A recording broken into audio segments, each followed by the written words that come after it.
Thinking back now, I can remember the first piece of furniture I made, right? I mean, I'm a carpenter, right? So I build houses, do roofing, siding, but I'd never really built any furniture. This one came from a barn that was built 120 years ago. And the guy called me up and says, hey, I'm down here. My grandson got a piece. But I just want you to know the family, we had to take this old barn down, but the family members have taken all the good pieces. And right away I'm going, baby, that's what I want, right? I want the stuff nobody wants, because I think I can take something that has little value to other people and make something beautiful.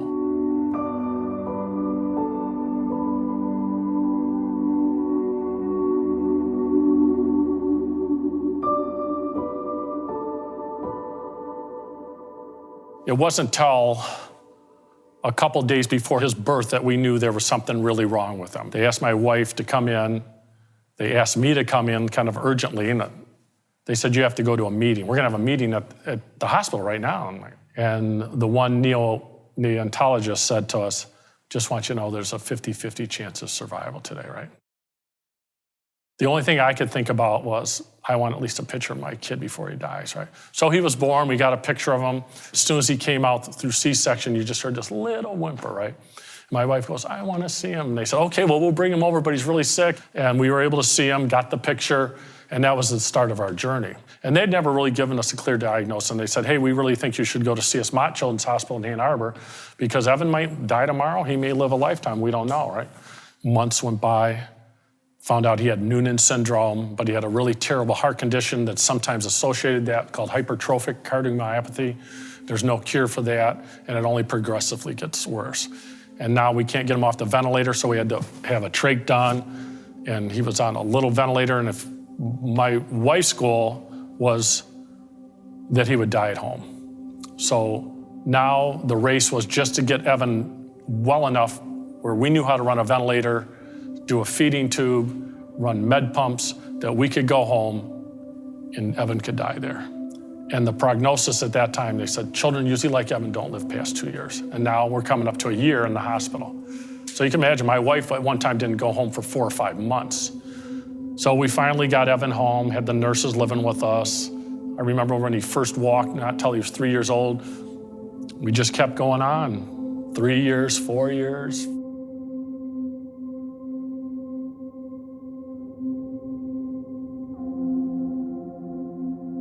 And Evan was 7 years old. It was a day after Thanksgiving, and we had no nurse that day. I was on my computer and I heard all the alarms go off. I'm close enough, so I run into his room and he's up there sitting like he's awake and he's playing. So by him moving around, he sets the alarms off. So silence reset, push that old favorite button, stop that alarm, and he took my hand. And so I'm out of the crib, he takes my hand because he couldn't talk and he could do just 2 signs, more and please, right? Which looked like that. That was his sentence. And he took my hand and he threw it towards the doorway of his room, which meant like he wanted me to leave. So I go outside the room, I get back on my computer, and the alarms go off again. I'm like, man, you always go running and up there, and this time he's playing again. Now he's got like a Christmas bulb still in a cardboard box, right? He'd push it and play Christmas carols, and he's looking and the lights are going on in the room, like, oh my gosh. So he pushes me out of the room again. So that happens 3, 4, 5 times, right? And the 6th time, the alarms are going again. And so this time I'm run back to the room, and this time I can hear my wife coming down the stairs, and she runs into the room, and I'm looking in the crib, and immediately I knew, that he was gone. And my wife, and I think he just died, right? And because he was so sick, we would never call 911, because when you have pediatrics, children, they don't know what to do. And we were already warned, like, you'll know when the time has come. And a couple months before that, I'd gotten up in the morning, and my wife was already up, and she was talking to the nurse, and they were talking about hopes and dreams for Evan. And she said that Evan would be at his best when he dies. How horrific that a mom has to say that, but that was true. That's where we were at as a family. And my dream as a dad was that I would be there when he died. Well, that day was the day, right? Evan did die at his best, right? listening to Christmas music, right? Shining the light on the wall. And I was there, right? Within seconds before he died, right?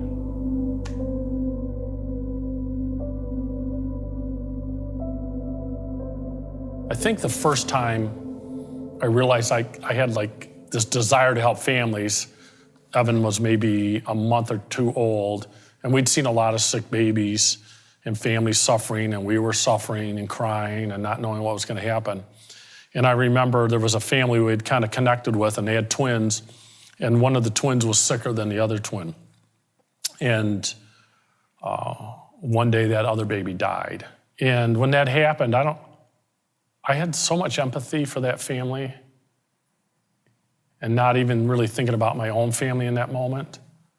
Then when I finally saw the mom kind of come out of the room, right?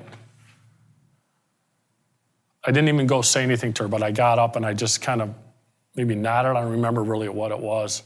But I thought, like, somebody's got to do something, man. I mean, we can't all hide from this, right? Because we were here together and you become connected with these families. But it was like really uncomfortable to see how people just couldn't go there, right? And so I started like doing that, starting connecting with families. People look at me and they say like, well, where'd you do your training? Are you a counselor? How's this work? Like, how do you do this? And I always say like, I go, man, look at my hands, right? I'm just a carpenter. Because like when I go to the hospital and I help families who are suffering, whose children are dying, or maybe I'm sitting there and they're dying with them, it's not like I get out my Bible and say, hey, we need to really look at this scripture. Sometimes that happens. But most times it's just loving people. So I started to make these toolboxes. And so when I go see families now at the hospital, everybody knows me. There's Scott with the toolbox. But when I take it in and I meet new families, I tell families, hey, my name's Scott. I'm a parent too. I usually don't tell them my story. And I will say to them, I know this is new to you, right? You're kind of like an apprentice, right? This is like no one in high school taught you how to take care of a kid with Down syndrome or trisomy 18. So today I brought you this apprentice box because I want you to become an expert of your child's care. And it's kind of a metaphor, and I want you to know to become an expert of your child's care, everybody here at the hospital has a tool for you. I noticed you like Dr. Anderson, and he gave you a diagnosis, and he's really been helpful. And you always think you need to see Dr. Anderson, but really, you've got Nurse Betty in here, right, today. And I know she was actually helping you, right? She was teaching you how to do the feeds and how to run the medication. And so you need to start collecting these tools to become an expert. And maybe even I can help you. I made the handle here out of oak because I always think oak is strength, man, like the oak tree, the strength. And I'm not sure what your family strength is. Maybe you don't even know. I see you have a Bible over there. Maybe that's your family strength. And you had a lot of people up here yesterday. Maybe that's your family strength. But you're going to need something to hold on to as you go on your journey. As we all know that wedges can come into our lives, can't they? And sometimes even childhood illness can be a wedge in families' life. I've seen families here that have struggled, their marriages, their families, because the illness separated things. But if you look real closely here, I don't know if you can see it, I put a wedge in the end of that joint because that actually strengthens the connection, right? So as you go on your journey here with your child, start collecting your tools. Find out what your family strength is, something to hold on to. And just realize that all wedges don't need to separate.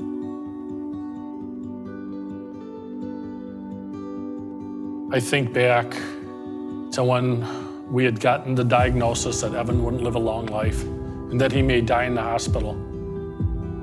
He couldn't sit up, he couldn't hardly move, but he used to put up his finger sometimes, right? And I don't know, he didn't know what he was doing probably.